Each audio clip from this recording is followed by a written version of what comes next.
Hello, here it is. Kerrang magazine, 1982. Ozzy on the cover. It's Brad Gillis era Ozzy. This is the page one gossip section called Mayhem. And it says Hollywood. A quick chorus of I'm so bald with the USA. That's a Clash joke. According to our spies, the newlywed and newlyweighty, a good 10 pounds on the old Oz belly after a nice Hawaii honeymoon, Ozzy Osbourne is quite bald and happy as a lark about it. Looking more like a computer expert than a headbanger these days, Ozzy Osbourne chopped the famous straggly locks off, he told Kerrang, because he fancied something new. In fact, he likes the look so much he might even keep it. You never know. He might get asked by Wilkinson Sword to do an ad for them. 1982 British advertising reference I don't get. Somebody gets it. Please call in. Please call in and explain it to me. Let's see. Back from the last leg of a phenomenally successful U.S. tour, the locks came off in New Orleans because he thought it was a good place to let my hair down. He's spending his time in an L.A. studio mixing an album for late October release.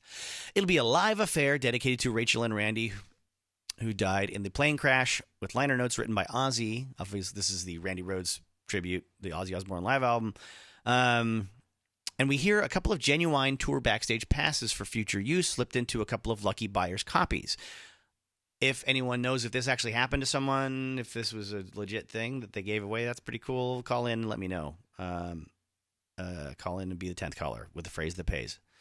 Good times, great oldies. The Oz is pictured here above with radio producer Phil Harvey following an interview. Obviously reference this.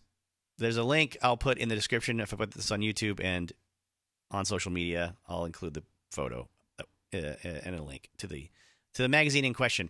Genesis were just having a quiet drink backstage at the LA Forum Club after 2 nights of sold out 18,000 theater shows, when who should breeze in his best togs but Rod Stewart with Alana in tow?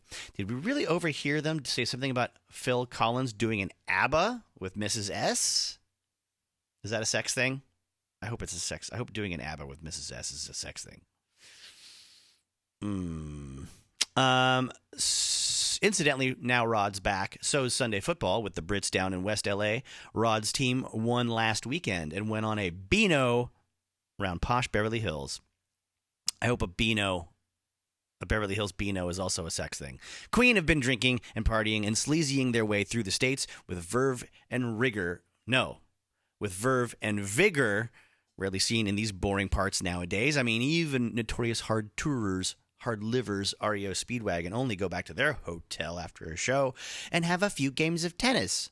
There was a huge backstage bash at Queen's New York show with mud wrestlers, strippers, and boys in G-strings entertaining the sodden liggers, Liggers, along the lines of Andy Warhol, the filthy rich trendy, who designed the new Billy Squier album sleeve, and Meat Loaf and his amusing crew of biker bodyguards.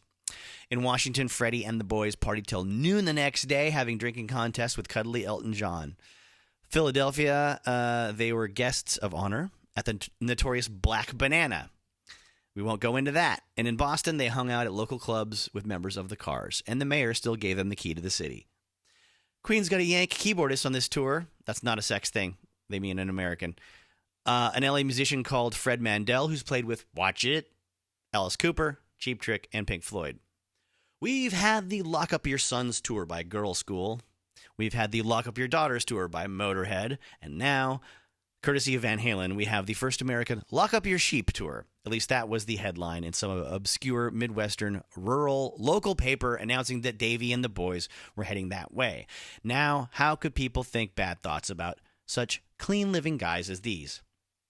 They even had a party the other night, hosted by squeaky clean Valerie. They don't even put her last name, Bertinelli, in there. Wife of Eddie, who celebrate their lousy axe job review their album got in Rolling Stone magazine. Valerie, who's beginning to get the right idea, reckoned if a bunch of boring old it's censored, but it's F * TS. So farts is the only thing I think of. And the only thing I think of is the joke is Valerie is so well behaved that even if she said fart, you would have to censor it to maintain her, quality of character. I don't know. If a bunch of boring old farts such as the Stone Riders were actually to like the band, that would be cause for alarm. The new Journey album will be harder rock, angrier music, according to nice guy new boy Jonathan Cain, the former Babies keyboard player, as he does a lot of the writing. He should know they're working on the record right now, putting paid to the rumors that singer Steve Parry is sick in hospital. That's Parry, as it's spelled. The long-awaited, well, I'm sure some people are, Aerosmith album is out next month. I guess this is for Eve Clark and Tony Abreu, this part. Among the usual Tyler-type songs as Jailbait, watch out for a cover of the unlikely Cry Me a River. Talking of weeping, Alice Cooper's wrenching new album, due around the same time, is titled Zipper Catches Skin. Kerrang has always approved of honesty in rock. Rush's new record is finished. It's called Signals. It's out in September, and the songs include Countdown, Digital Man, and Subdivision. No surprises there. Why, Rush fans, would there be no surprises? I don't understand that reference. I don't understand what they're implying. It's 82. It's a British magazine. Why are there no surprises about those song titles? Did they already debut these songs live in the UK or something on the tour before? Call in and tell me, please. Call in. Call in if you see our prize van, the history of rock and roll and film and rock and roll prize van driving around your neighborhood, and have the phrase that pays. On his one-man crusade to block attempts to ban guns in America, he was on the box just the other night, quoting statistics of how places with gun control have worse crime than spots where pistol-toting rednecks roam the streets. Ted Nugent has been giving the Rockets a few tips on how to shoot. The band got to meet the Gons and his formidable arsenal of weapons when they shared a studio with him recently. One lot recorded days while the other recorded nights. Shock news number 1. Pat Benatar is a Billy Idol fan. We caught her smiling gleefully throughout his entire horrendous show at the Roxy. Shock news 2. Stevie Nicks is going to sing a duet with Sting of the Police. Signed, sealed, and disinterred. Warner Brothers have just re-signed the late Jimi Hendrix to a 5-year contract. With the previous one expired, the company got in touch with the people that handle Hendrix's estate, and they agreed to the crypt-ic terms. This is dash. Crypt-ic. Incidentally, Jimmy's been with Warner's 4 times longer as a corpse than he was as a living legend. Phil Mogg may have called them prostitutes, but there's no happier hookers around. Van Halen's Diver Down album has just gone platinum, without them even having to bother to go out on tour and plug it. That makes 5 platinum LPs out of 5 for Davey and the boys. Rounding third here, we're coming into the last couple of blurbs. REO Speedwagon are huge in the States, as in 7 million copies of High Infidelity, their last album sold. But don't be much at all in England. Good for you, England. They're trying to change that by heading to Britain in December for a major tour.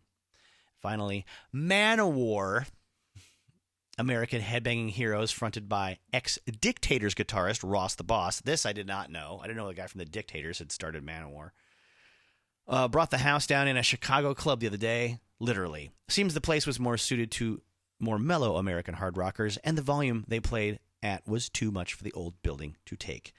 Thanks, Kerrang Magazine, for not providing any technical details about that story at all. I'm Googling Manowar, Chicago, venue collapse. 82. Anything.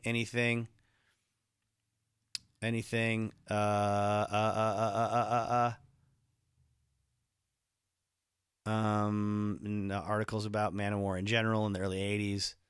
Okay. All right. Oh, Concord Ceiling Hall collapse caused by... No, this is from 2014. Oh, well. Louder. Let's see. All right. Well, sorry for that. Sorry you had to, just nothing. I can't find anything. If you know the story of this building collapsing while Manowar played, please call in and let me know. Have a nice day, everybody. Rock and roll's the best. So are you.